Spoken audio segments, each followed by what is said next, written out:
नमस्कार दोस्तों, अगर आप भी यूपीएसआई की तैयारी कर रहे हैं, तो आप लोगों के लिए एक बड़ी खुशखबरी है।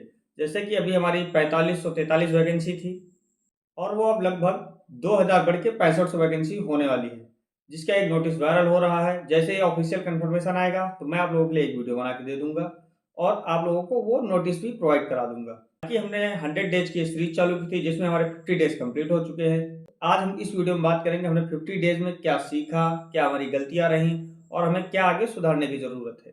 सबसे ज़रूरी बात कि हमने 100 डेज़ जो सीरीज़ चालू की थी, उसमें 1 दिन 2 सब्जेक्ट पढ़ने थे मुझे। मैंने ये टारगेट रखा था कि मैथ 100 डेज़ में कंप्लीट कर दूँगा और हिंदी 50 डेज़ में। तो हिंदी हमारी 45 डेज़ में कंप्लीट हो चुकी है और अब मैंने हिंदी की जगह पॉलिटी चालू कर दी है, क्योंकि जीएस का बहुत बड़ा पोर्शन है, तो मुझे जीएस को ज़्यादा समय देना पड़ेगा और विदाउट जीएस के तो कोई तैयारी ही नहीं हो सकती, क्योंकि 35% आपको लाना ही है हर सब्जेक्ट में। तो जीएस अपने आप में बहुत बड़ा रोल अदा करती है। आपको पता चले हर सब्जेक्ट में 36, 37 या फिर 38 नंबर तक आ रहे हैं और जीएस में आप फेल हो गए, तो आपको भी पढ़ाई का कोई मतलब नहीं बचा। इसलिए आपको जीएस भी तैयार करनी है और जीएस में सबसे ज़्यादा वेटेज हमारा पॉलिटी का और मूल विधि का। तो अभी हमने पॉलिटी स्टार्ट की है और पॉलिटी कंप्लीट होते ही हम मूल विधि स्टार्ट कर देंगे।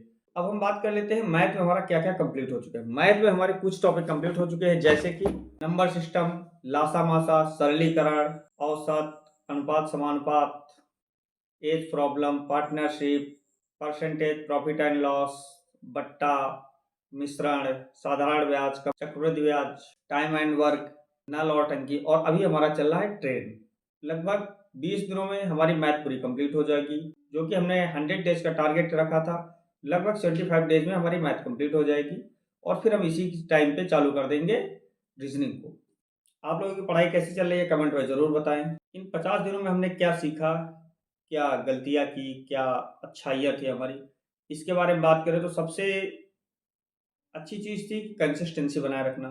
मैं मान सकता हूँ मेरी रेगुलर नहीं हो पाई, कि बीच-बीच में कहीं काम पड़ गया, घर जाना पड़ गया या फिर कुछ टाइम ना मिल पाया, उसकी वजह से पढ़ाई में थोड़ी दिक्कत हुई।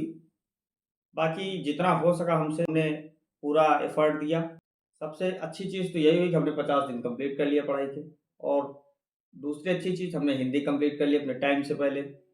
मैथ भी हम टाइम से पहले कंप्लीट कर लेंगे और सारे सब्जेक्ट टाइम से पहले कंप्लीट करने से हमारा ये फ़ायदा होगा कि हमें रिवीजन का टाइम ज़्यादा मिल जाएगा। अब हम बात कर लेते हैं कि हमने क्या-क्या गलतियाँ की हैं। सबसे पहली चीज़ तो हमने मॉक नहीं दिया। तो अब हम हफ्ते में 2 से 3 मॉक, फुल मॉक अटेम्प्ट करेंगे और सब्जेक्ट के टॉपिक वाइज़ मिनिमम दिन में 1 या फिर 2 दिन में 1 मॉक अवश्य अटेम्प्ट करेंगे। क्योंकि अब तैयारी हमारी लगभग कंप्लीट हो चुकी है। जैसे मैथ हमारा कंप्लीट हो गया, तो मैं इसका मैथ का अलग-अलग मॉक देता जाऊँगा। हिंदी कंप्लीट हो गई, मैं हिंदी का भी मॉक दूँगा, जिससे हमें ये पता चल सके कि हमारी तैयारी कितनी कंप्लीट हुई है। अगर जो कहीं कोई गलतियाँ आ रही हैं या फिर हमारा स्कोर कम आ रहा है, तो मैं उस टॉपिक को, जिस टॉपिक के क्वेश्चन गलत हो रहे हैं, उस टॉपिक को हम रिवीजन करें और अच्छे से तैयारी कर सकें। सबसे बड़ी खुशखबरी तो ये आ ही चुकी है कि हमारी वैकेंसी 6500 प्लस हो रही है। यूपीएसआई की तैयारी करने वाले अभ्यर्थियों के लिए ये तो बहुत बड़ी खुशखबरी है। बाकी अगर आपको ये जानना है कि बेस्ट बैच कौन सा है यूपीएसआई का, तो आप ये वीडियो देख सकते हैं, या फिर आप ये जानना चाहते हैं कि बेस्ट बुक्स या फिर स्टडी मटेरियल कौन सा हमारे लिए, तो आप ये वीडियो देख सकते हैं। वीडियो अच्छा लगा तो लाइक शेयर सब्सक्राइब अवश्य करें। मिलते हैं नेक्स्ट वीडियो में।